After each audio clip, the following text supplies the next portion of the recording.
여러분 즐거운 안식일,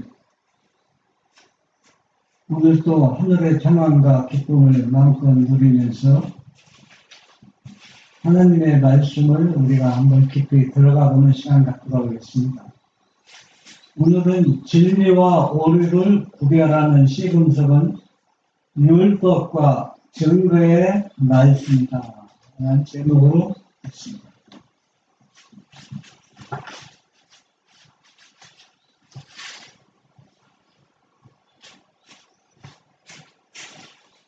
이사야 8장 20절, 마땅히 율법과 증거의 말씀을 쫓을지니 그들이 말하는 바가 이 말씀에 맞지 아니하면 그들이 정령이 아침빛을 보지 못하고.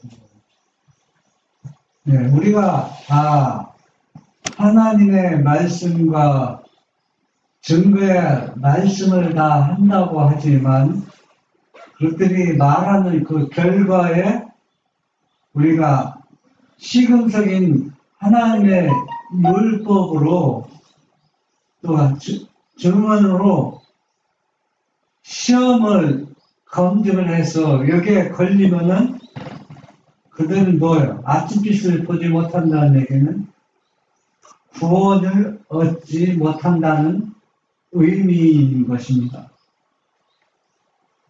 도저와 선지자 55쪽에 보면은 우리는 진리가 무엇인지 알기 위하여 열심을 기울여야 한다.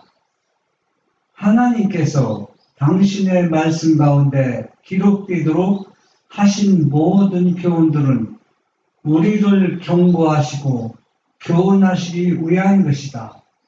그것들은 우리를 기만으로부터 구원하시기 위하여 주어진 것이다. 그것들을 무시하면 우리 자신에게 멸망을 초래할 것이다. 우리는 하나님의 말씀과 모순되는 것은 무엇이든지 그것들이 사단에게서 온 것이라고 확신할 수 있다.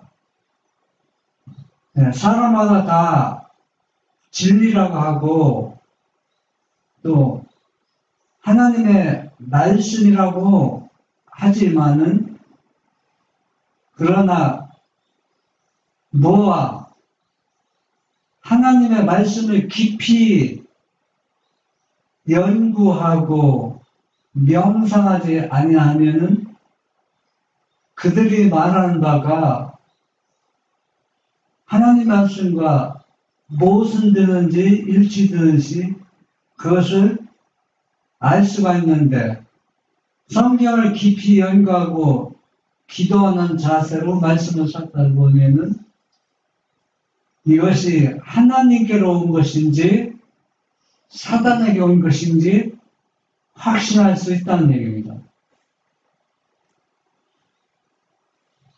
목사에게 보내는 권면 437쪽. 하나님께서는 정직하게 거짓말을 믿고 양심적으로 오류를 간직한 것 때문에 심판때에 그 어떤 사람도 정죄하지 않으실 것이다. 그러나 정죄를 받는 것은 그들이 진리를 알 수 있는 기회들을 등한히 하였기 때문일 것이다. 이교도는 그가 이교도였기 때문에 정죄를 받는 것이 아니라 그리스도인이 될 수 있도록 하나님께서 그가 접근할 수 있는 곳에 놓아두신 방법들을 사용하지 않았기 때문일 것이다. 이 말씀을 우리가 잘 깊이 살펴봐야 그 문장의 의미를 우리가 정확히 파악할 수가 있어요. 어떤 사람들은 정성껏 정직하게 거짓을 진리로 믿고 있는 사람들이 있습니다. 아주 양심적으로 오류를 진리로 믿고 있습니다. 그런데 이것 때문에 그들이 정죄를 받는 것이 아니에요. 그러면 왜 정죄를 받느냐? 결국은 정직하게 오류를 믿고 또 양심적으로 그렇게 신앙생활하는 사람들은 구원을 못 받는다고 똑같은 얘기인데 구원을 받지 못한다고 하는 게 아니라 그들에게 오류와 양심적인 그 신앙생활이 오류를 양심적으로 믿고 또 정직하게 믿던 사람들에게 하나님께서는 진리를 알 수 있는 기회를 주셨는데 진리를 알 수 있는 그 기회를 등한했기 때문에 정죄받는다는 얘기입니다. 그것도 우리가 이교주의를 믿어서 구원을 못 받는 것이 아니라 이교주의를 믿었지만은 그리스도인이 될 수 있는 은혜가 주어졌는데 그 은혜를 접근할 수 있는 시간, 또한 하나님의 말씀을 접할 수 있는 시간에 그 사람 주변에 놓았는데 그것을 그런 방법들을 전혀 사용하지 않기 때문에 정죄를 받는다는 것입니다. 오중은 76조. 만족한 마음으로 하나님의 말씀에서 진리를 듣는 많은 사람들이 살아있노라고 공언하지만 영적으로는 죽어있다. 여러 해 동안 그들은 우리의 회중 가운데 출입했지만 그들은 점점 더 계시된 진리의 가치를 깨닫지 못하는 것 같다. 그들은 의에 줄이고 목말라 하지 않는다. 그들은 영적이요 실용적인 것의 맛을 모른다. 그들은 진리에 동의하지만 진리를 통한 거룩함을 입고 있지 않다. 네. 이 말씀들이 여러 가지 같은 얘기가 반복되는 것 같지만 그러나 좀 차이가 있습니다. 어떤 차이가 있냐면 우리가 믿는 그 성경 말씀에 그 안에는 많은 교리들이 있습니다. 그 교리들이 하나님의 말씀의 검증에 시금석에 적합하지 않은 것들이 있습니다. 또 이 시금석을 통해서 시험해 보니까 이것은 분명히 진리인 게 맞습니다. 그런데 우리가 성경에 보면은 마가복음 1장 1절에는 복음의 시작은 아버지의 아들 예수님께로 시작한 적이 있고 요한복음 17장 3절에 보면은 그의 보내신 자 아버지 아들을 믿는 사람이 구원 얻는다고 분명히 이게 복음이라고 했는데 우리가 이게 제가 하는 얘기를 잘못하면 오해할 소지가 있어요. 우리가 말씀으로 깊이 여기 들어가 보면은 아버지와 아들을 믿기 때문에 구원을 받는 것이 아니라는 얘기입니다. 아버지 아들을 믿기 때문에. 그러면은 그게 구원이 아니면 누구를 믿어야 여기서 암시하는 그런 뜻이 아니라 진리이기 때문에 구원을 받는다는 얘기다. 진리. 그럼 진리라는 얘기는 이 말씀을 동의만 하는 것이 아니라 진리는 계속 연구하고 살펴봐서 영적으로 깊이 들어가서 예수님께서 베드로에게 깊은 곳에 그물을 던지라는 것과 내 오른편에 그물을 던지는 말씀을 상기하면서 진리를 계속 연구하고 깊이 들어가야 우리가 그 진리를 통해서 우리 마음이 변화가 일어나고 또 그 진리를 통해서 우리의 품성이 더 누구를 닮아갑니다. 예수님을 닮아간다는 얘기입니다. 그냥 아버지 아들을 믿는 거 그냥 동의만 하면은 진리만 동의하지 진리를 통해서 우리가 거룩함을 믿지 못하기 때문에 아버지와 아들 믿는다고 구원을 받는 게 아니라는 얘기입니다. 진리는 거룩하게 보니까 영적으로 성장하고 자라나야 된다는 얘기입니다. 오중은 76조. 하나님의 말씀도 그분의 영의 증언도 그들에게 어떤 영속적인 감명을 주지 않는다. 바로 그들이 등한히 한 빛과 특권과 기회에 따라서 그들은 정죄받을 것이다. 다른 사람들에게 진리를 전하는 많은 사람들 자신이 죄를 품고 있다. 거룩한 멜로디와 같은 하나님의 영의 호소, 그처럼 풍부하고 풍성한 그분의 말씀의 약속들, 우상 숭배와 불순종에 대한 위협, 이 모든 것도 세속적으로 굳어진 마음을 녹이기에 무력하다. 진리를 처음에 옹호하고 가졌던 사람들이 결국은 불순종에 대한 위협에 빠지고 세속으로 굳어진 마음을 가졌기 때문에 진리만 동의하는 사람들에게는 그들이 진리로 굳어진 마음을 녹이기에는 역부족이라는 얘기입니다. 그래서 우리가 정죄받는 것은 진리를 어때요? 전하는 사람이나 듣는 사람이나 더 깊이 자신이 기도하는 마음으로 연구하지 않기 때문에 진리를 통해서 다 자신의 그 품성이 계속 성화로 자라나지 못하기 때문에 진리를 통해서 처음에는 기뻐하고 또 하나님의 은혜를 감사하던 사람들이 결국은 하나님을 점점 저 멀리 떨어지게 된다는 얘기입니다. 목사에게 권면 20쪽 보면요. 지금 우리는 다윗이 기도한 것처럼 저희가 주의 법을 폐하였사오니 지금은 여호와의 일하실 때입니다. 라고 기도할 수 있다. 사람들은 하나님의 율법에 불순종하여 그 어디에도 비길 데 없을 만큼 오만한 지경에까지 이르고 말았다. 인간은 불순종의 속달 중이며 하나님의 인내와 사랑의 한계에 신속히 다가서고 있다.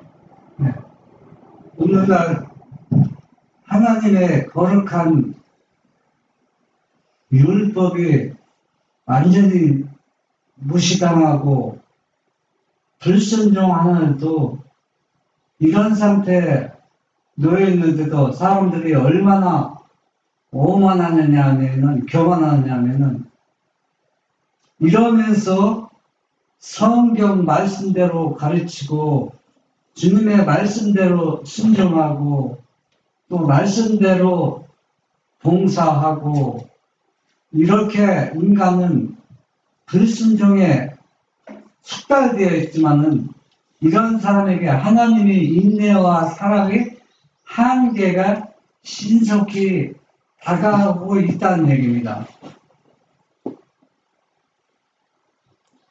목사에게 보내는 권면 20조. 하나님께서는 분명히 개입하실 것이다. 그분은 자기의 멍에를 틀림없이 자기의 명예를 틀림없이 옹호하실 것이며 횡행하는 사악함을 억누르실 것이다. 하나님의 계명을 지키는 백성들이 횡행하는 사악함에 휩쓸려 나갈 것인가? 온 세상 사람들이 하나님의 율법을 비웃는다고 해서 그들마저 그분께서 천지를 통치하시는 기초인 율법을 경멸하도록 유혹을 받을 것인가? 아니다. 인간들이 그것을 조롱하고 멸시할 때 그분의 율법은 그분의 교회에게 더욱 고귀하고 거룩하고 존귀한 것이 된다. 지금 영적으로 아주 반중 시대에 우리가 살고 있습니다. 그분의 거룩한 율법이 완전히 뒷받침을 당하여도 사람들 그것을 인식하지 못하고 있습니다. 그러나 하나님께서는 어떤 방법으로든지 분명히 이 일에 개입하실 것입니다. 그러나 하나님께서 이 일에 개입할 때 그때는 먼저 하나님의 은혜를 받은 사람, 진리를 받은 사람들은 이미 그들은 마음이 굳어져서 하나님이 개입하셔도 죄가 무엇인지 알지 못하고 회개치 않고 계속 하나님을 거절하고 또 하나님의 말씀을 대항할 것이라는 얘기입니다.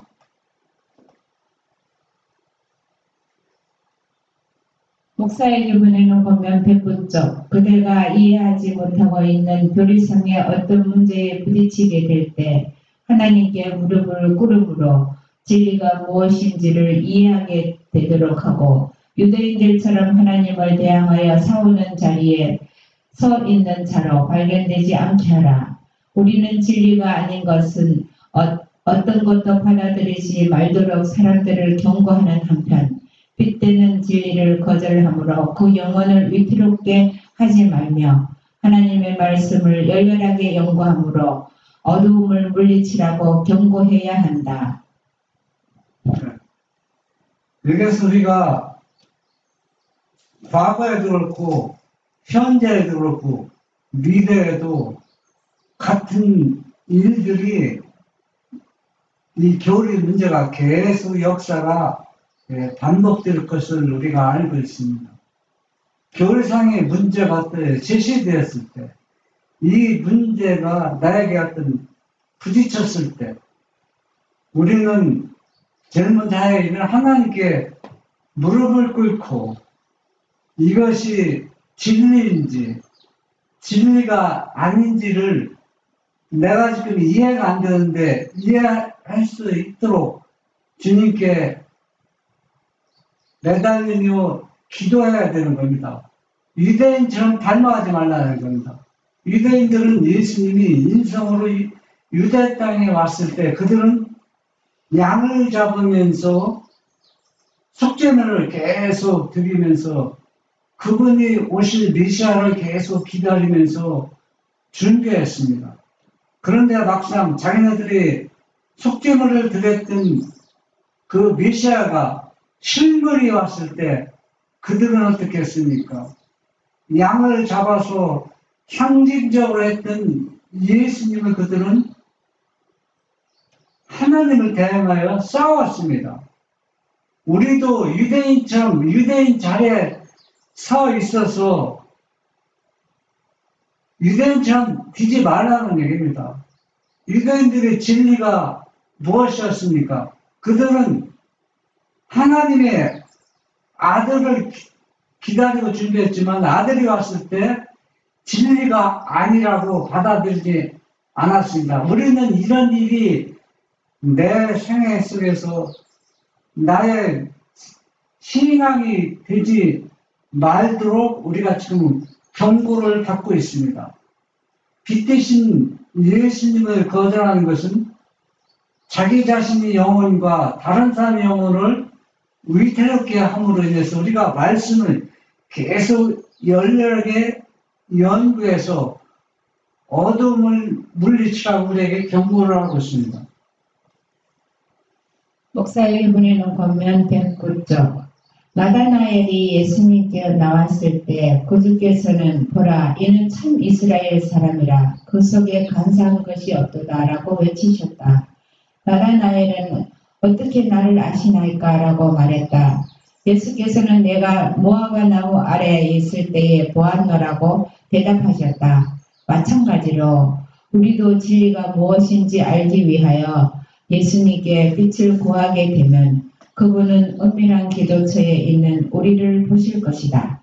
네, 우리가 이 장면에서 현실 우리 시대로 적용한다면은 나다나엘은 빌립으로부터 예수님을 소개받았습니다. 소개받았는데 문제가 있습니다. 나다나엘에게 어떤 문제가 있느냐? 분명히 예수님이 하나님의 아들이고 진리라면은 모든 사람들이 이분을 영접하고 환영하였는데 거의 다 유대인들이 이분을 거절하고 환영하지 않는 것입니다. 그래서 나다나엘은 무화과 나무에서 혼자 조용히 기도하고 있습니다. 이분이 진짜 우리가 기다리는 메시아요 진리 되신 그분이니까 라고 기도하고 있을 때 내가 보았노라. 네 기도는 얼마나 진실했던지 이스라엘 중에서 뭐라 하겠습니까? 예수님이 간사한 사람이 하나도 없다. 그곳에 간상 속에 간상 이는 참 이스라엘 사람이에요. 참 이스라엘 사람이라는 얘기는 바로 무엇이냐면 아브라함이 가졌던 믿음을 소유한 사람이라는 얘기입니다. 이 아브라함은 자기 아들 이삭을 하나님께 드리라는 순종했던 그 하나님의 말씀을 순종한 참 이스라엘 사람이 바로 누구와? 나다니엘에게서 예수님을 발견했던 것입니다. 그래서 크게 외쳤습니다. 이는 참 이스라엘 사람이라 그 속에 간사한 것이 없도다. 예수님께서 말씀하신 것입니다. 목사에게 보내는 919쪽. 어떤 형제가 오류를 가르치고 있다면 책임 있는 위치에 있는 이들은 그것을 알아야 한다. 그가 진리를 가르치고 있다면 그들은 그 사람의 편에 서야 한다. 우리 모두는 우리 사이에서 가르쳐지고 있는 것을 알아야 한다. 왜냐하면 그것이 진리인 경우에 우리는 그것을 알아야 할 필요가 있기 때문이다. 어떤 사람이 어떤 문제를 제시했는데 오류 같아요. 그런데 그 사람이 제시하는 여러 가지 교리상 성경 말씀을 우리가 무조건 거절하는 것이 아니라 책임 있는 위치에 있는 사람들은 그가 말하는 것을 잘 살펴보라는 얘기입니다. 그래서 그것이 진리를 가르치고 있는 것인지 오류를 가르치고 있는 것인지 그 말씀을 깊이 들어가 보면은 만약에 그 사람이 모든 사람이 거절한다 할지라도 그 사람이 진리를 가르치고 있다면은 그 사람 편에 서야 한다는 것입니다. 왜냐하면은 그것이 진리이기 때문에 그렇습니다. 진리는 우리가 더 깊이 연구해서 이 진리를 통해서 우리가 더 예수님께 가까이 나가기 때문인 것입니다. 목사에게 보내는 디벨 118쪽. 무한한 값을 지불하고서 하나님께서는 구원에 이르는 지혜를 얻게 할 것을 알 수 있는 기회를 모든 사람을 위해 마련하셨다. 이 기회를 붙잡는 사람을 보게 되기를 천사들은 얼마나 갈망하고 있는지, 어떤 기별이 하나님의 백성에게 제시될 때 그들은 그것을 반대하여 일어서서는 안 된다. 하나님께서는 자기 아들을 희생하면서까지 율법의 완성을 이루셨습니다. 아주 최고의 무한한 값을 지불했기 때문에 어느 사람이라도 이 진리의 말씀을 듣지 못해서 멸망당하는 사람이 한 사람도 없도록 하나님께서는 이 진리를 알 수 있는 기회를 모든 사람에게 다 주어지고 이 일에 천사도 도와주기 때문에 진리를 갈망하는 사람들은 절대로 누구든지 이 진리를 듣지 못하고 알지 못하고 멸망당하는 사람은 한 사람도 없다고 했습니다. 그렇기 때문에 이 진리가 제시될 때 절대로 반대해서는 안 된다는 것입니다. 목사에게 보내는 디벨 118쪽. 그들은 성경으로 가야 하며 그것을 율법과 증거의 말씀으로 비교해 보아 그것이 이 시험을 견디지 못하면 그것은 사실이 아니다. 하나님께서는 우리의 마음을 넓히시기를 원하신다. 그분은 그분의 은혜를 우리에게 쏟으시기를 갈망하신다. 우리는 날마다 좋은 것을 즐길 수 있으니 이는 하나님께서 하늘의 모든 보물을 우리에게 열어주실 수 있기 때문이다. 하나님께서는 항상 우리에게 가장 좋은 것을 주시기를 날마다 원하시고 또 그것을 기뻐하시기 때문에 누가 성경으로 어떤 이상한 얘기를 하면은 자신이 다른 사람이 다 거절하고 반대한다고 해서 그 사람들을 따라갈 것이 아니라 본인 스스로가 하나님의 말씀으로 대조해 보는 겁니다. 그래서 율법과 증거의 말씀으로 시험을 삼아서, 시금석을 삼아서 이 시험에 견디지 못한다면 그가 말하는 것은 하나님께 온 것이 아니고 누구로부터 온 거예요? 사단에게 온 것이라는 얘기입니다. 계시록 12장 17절 용이 여자에게 분노하여 돌아가서 그 여자의 남은 자손 곧 하나님의 계명을 지키며 예수의 증거를 가진 자들로 더불어 싸우려고 바다 모래 위에 섰더라. 계시록 12장 17절은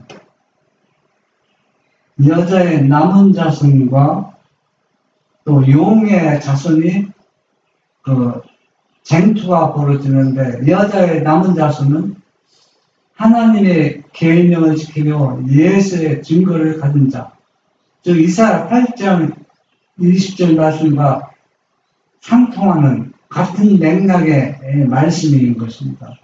그러니까 진리를 가진 사람은 항상 사단의 뭐가 돼? 항상 분노의 대상이 되기 때문에 이 사단이 얼마나 분노하는지 여자의 남은 자손은 이 땅에서 시대마다 소멸하라고 얼마나 애를 쓰는지 우리가 역사를 통해서 우리가 보고 있습니다. 하이투서 계시록 12장 17절 사단의 걸작품 하나님을 사랑하고 계명을 지키는 자들은 사단의 회의에 가장 불쾌한 사람들이며 악의 권세자들은 그들을 향하여 가능한 최고의 증오심을 나타내 보일 것이다. 요한은 남은 교회와 악의 권세자들 사이에 있을 투쟁을 미리 보았다. 용이 여자에게 분노하여 돌아가서 그 여자의 남은 자손 곧 하나님의 계명을 지키며 예수의 증거를 가진 자들로 더불어 싸우려고 바닥 모래 위에 섰더라. 하나님의 말씀, 예수님이 12 제자에게 가르쳤던 그 진리를 그대로 고수하는 남은 자들은 사단이 가장 증오의 대상이 되기 때문에 이들을 어때요? 싸우려고 얼마나 준비하고 있는지 여기에서 우리가 그 모습을 볼 수 있습니다. 흑암의 세력은 사단의 지배하에 자신을 내맡긴 인간 대리사들과 연합할 것이다. 그리스도께서 재판받으시고 거절을 당하시고 십자가에 못 박히실 때 있었던 것과 똑같은 장면이 재현될 것이다. 인간은 사단의 감화에 굴복함으로써 악마로 바뀔 것이다. 하나님의 형상대로 창조함을 받은 사람들, 창조주의 명예와 영광을 위하여 지음을 입은 사람들이 용들의 거처가 될 것이다. 그리고 사단은 배도한 인류에게서 그가 만들어낸 악의 걸작품, 곧 자신의 형상을 반사하는 인간들을 볼 것이다. 리뷰지 1896년 4월 14일. 일은 2000년 전에 유대 땅에서 일어난 실제 사건들이잖아요. 하나님의 아들 예수님이 진리 되신 그분이 몸소 유대 땅에 오셨을 때 그 하나님을 믿고 또 하나님의 자녀라고 또 아브라함의 후손이라고 자부심을 갖고 있던 이 사람들이 예수님을 십자가에 못 박으라고 조롱하면서 얼마나 사단의 용의 현상을 반사하는 그 사람들의 모습을 볼 수 있습니다.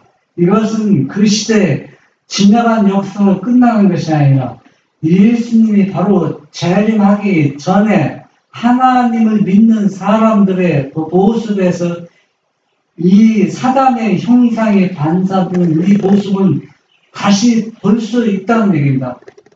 이 사단의 형상을 반사하는 이 인간들이 나 자신이나 내 사랑하는 가족이나 또 내 사랑하는 동료가 아니기를 바라면서 우리는 사단 형상을 반사하는 사람이 되지 않기 위해서는 진리를 옹호하며 진리는 하나님의 말씀을 더 깊이 상고하지 않으면은 다 우리가 이 무리에 휩쓰고 빠져들어가게 될 것입니다.